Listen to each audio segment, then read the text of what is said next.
ঘর মুছা লাইছি আর বাসন দিয়েও ধুয়ে লাইছি। মা আমি একটু ঘুমাইতে চাই, আমি খুব ক্লান্ত। আচ্ছা, আর লেট্রিন কেন পরিষ্কার করবো শুনি? মা প্লিজ একটু ঘুমাই, আমি কথা দিতেছি ঘুম থেকে উঠে আমি সবার আগে লেট্রিন পরিষ্কার করু। প্লিজ মা, জাস্ট আধা ঘন্টা লেগা ঘুমাই। মনে থাকে যেমন শুধুমাত্র আধা ঘন্টা। যা।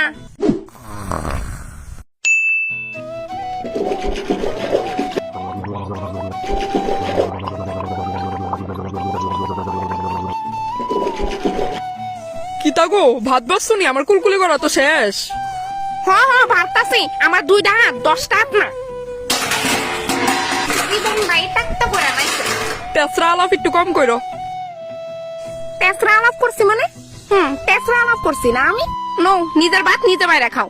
আমারে তো ঘরের মধ্যে চাকরের উপাধি দিয়া দিছে এক একজনে, পারতাম না আমি ভাত বাইরে দিতে। তেসরা আলাপ নি করে ঘুমাইতেও শান্তি নাই, ধাত যত সব। তো তুমি আমার আজকে ভাত বাইরা দিতা না লতিকার মা? পারতাম না আমি। আমার লগে দুর্ব্যবহার করলে অহন্তেই মনে হইব। তুমি বাড়ি ঘরের সব কাজ আমি একাতে সামলাই।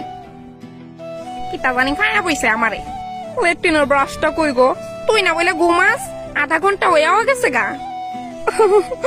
ঘুমানের স্বাদ মিটটা গেছে গো মা, তুমি কোন ব্রাশটা কই? আমি লেট্রিনটা পরিষ্কার করে লাই। ওই ঘরের পিছনে রাখাইন না। এই বাড়ির ঘুমানের সাধ্য কারণ নাই মা।